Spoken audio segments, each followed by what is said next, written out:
Dear students, welcome to the next lecture of physical chemistry.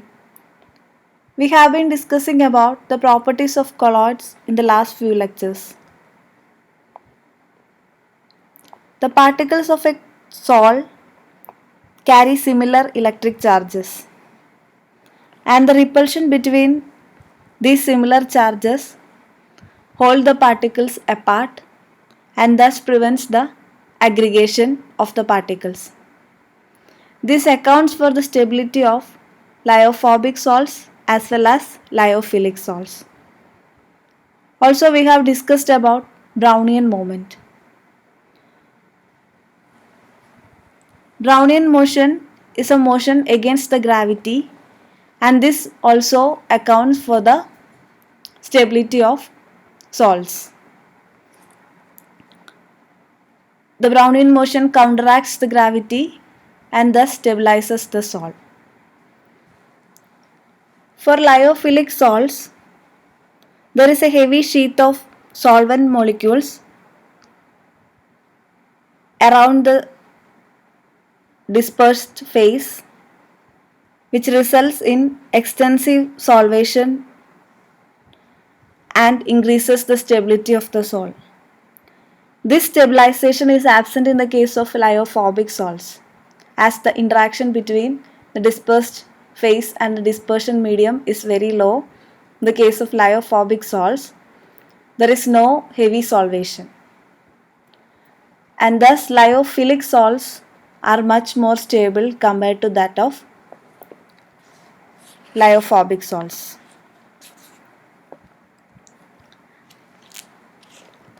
And what is coagulation of a salt? The precipitation of the dispersed phase of a colloidal mixture through induced aggregation of its particles is known as coagulation or flocculation. This can be done by several methods: persistent electrophoresis, persistent dialysis, addition of oppositely charged salt, or addition of electrolytes. In all these processes, we are disturbing the colloidal mixture and thus enhances the coagulation of the particles. First one is persistent electrophoresis. In the last lecture, we have discussed that as the colloidal particles carry charge, under the influence of an electric field, they have a tendency to move towards the oppositely charged electron. If the electrophoresis is permitted to proceed until the salt particles reach the oppositely charged electrode, at the electrode they will give up their charges and aggregate, which results in the coagulation of the salt. Hence, under the influence of an electric field, the positively charged colloidal particles will get deposited at the negative electrode, and the negatively charged particles will get deposited at the positive electrode.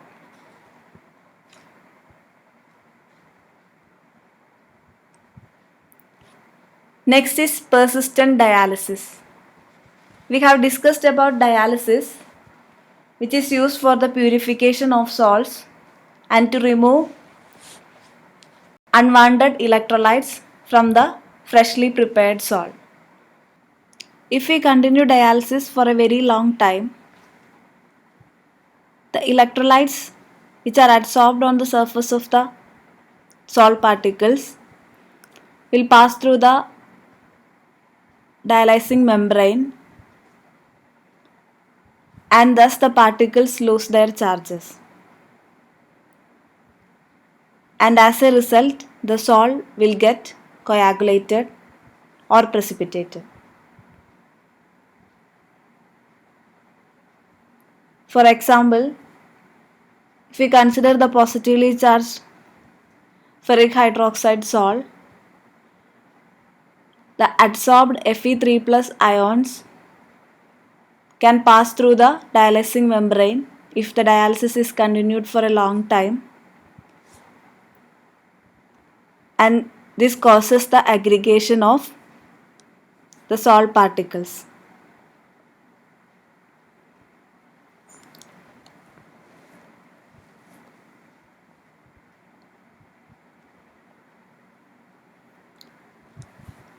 And the next method is addition of oppositely charged colloids or electrolytes.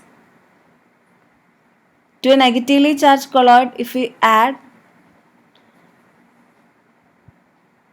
a suitable proportion of positively charged colloid, the charges will cancel each other and precipitation of the salt occurs.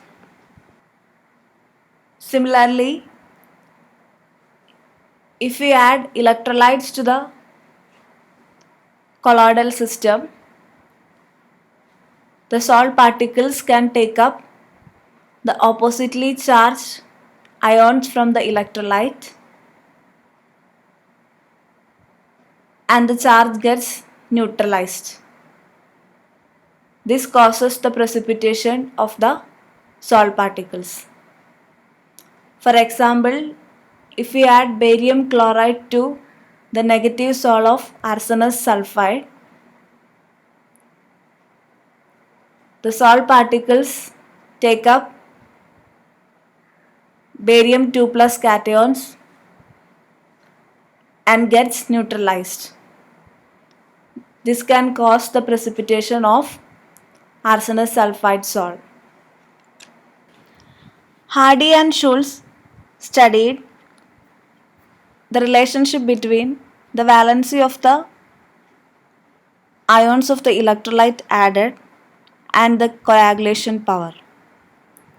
And according to their rule, greater the valency of the oppositely charged ion of the electrolyte being added, greater is its coagulating power. If we consider cations such as sodium, barium and aluminium,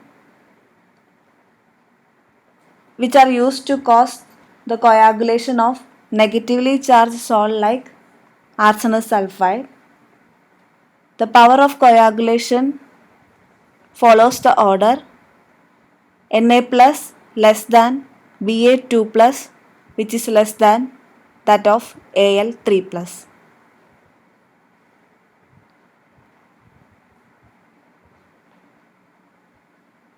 If we consider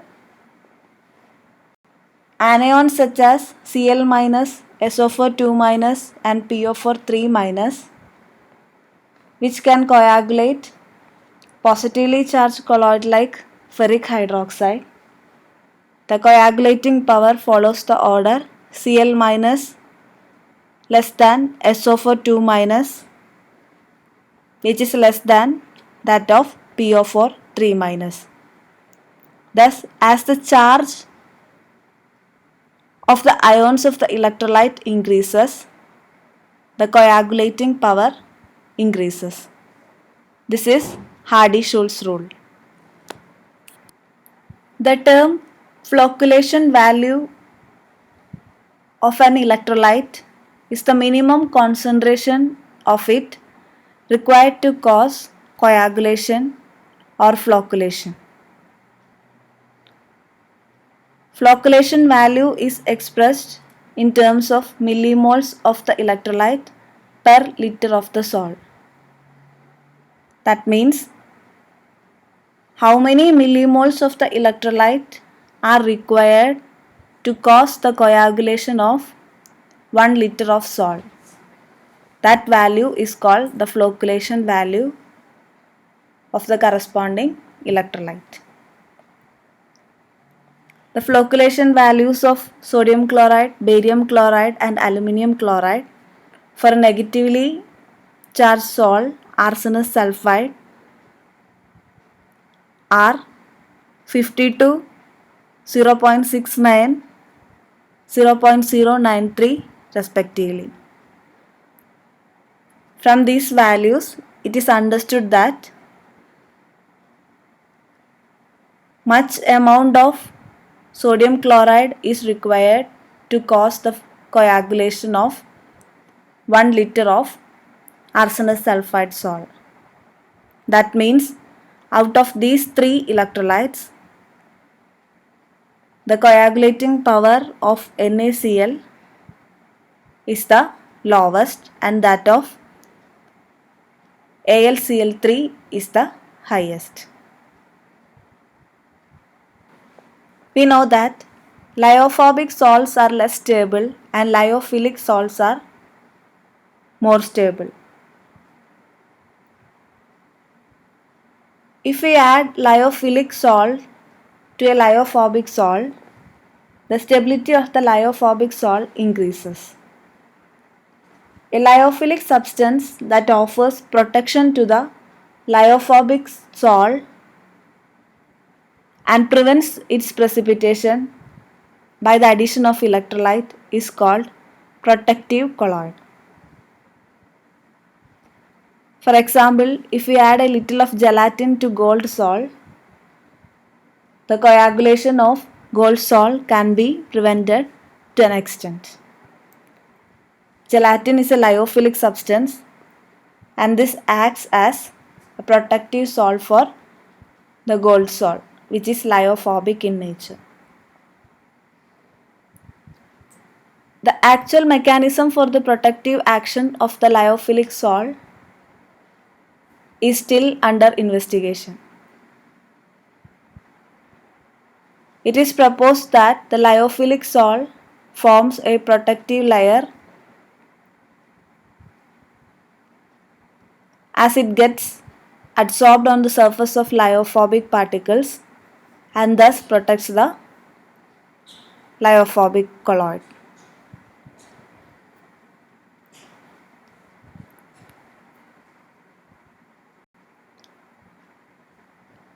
And the strength of the protective colloid is expressed in terms of gold number. What is gold number? Gold number is defined as the number of milligrams of protective colloid which just prevents the coagulation of 10 ml of a standard gold salt by the addition of 1 ml of 10% sodium chloride solution.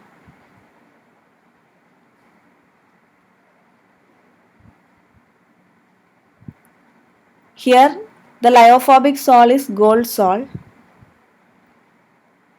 and we are adding protective colloid, a lyophilic colloid to prevent the coagulation of gold salt.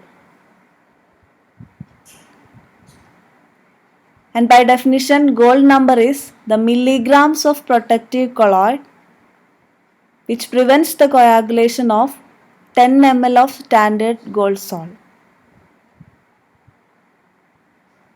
And how the coagulation is caused? The coagulation of a lyophobic salt is caused by the addition of electrolytes. Here the electrolyte used is sodium chloride solution, 10% sodium chloride solution. So by the addition of 1 ml of 10% sodium chloride solution, the coagulation of 10 ml gold salt can happen. And if we add some quantity of protective colloid, the coagulation can be prevented. The milligrams of protective colloid which just prevents the coagulation of 10 ml standard gold salt by the addition of 1 ml of 10% sodium chloride solution is called the gold number.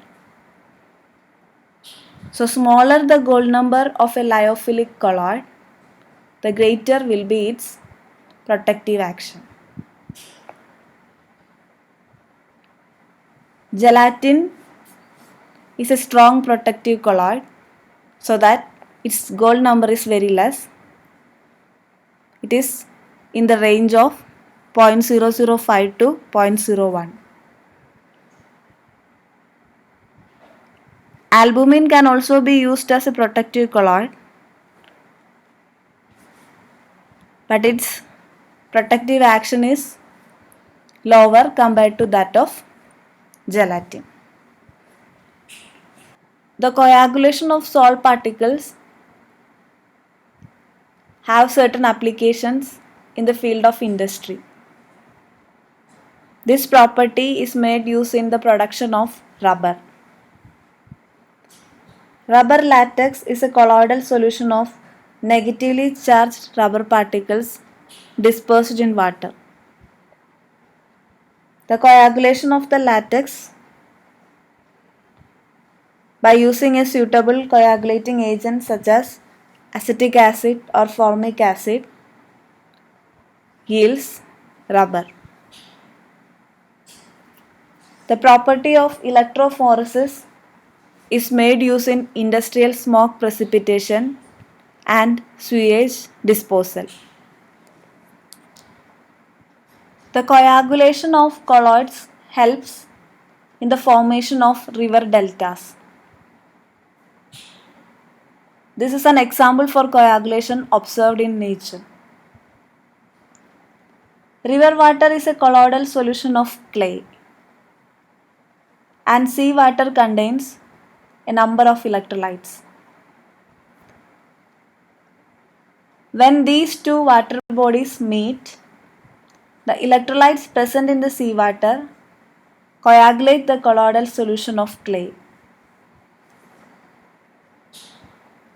This coagulation of soil results in the formation of river deltas.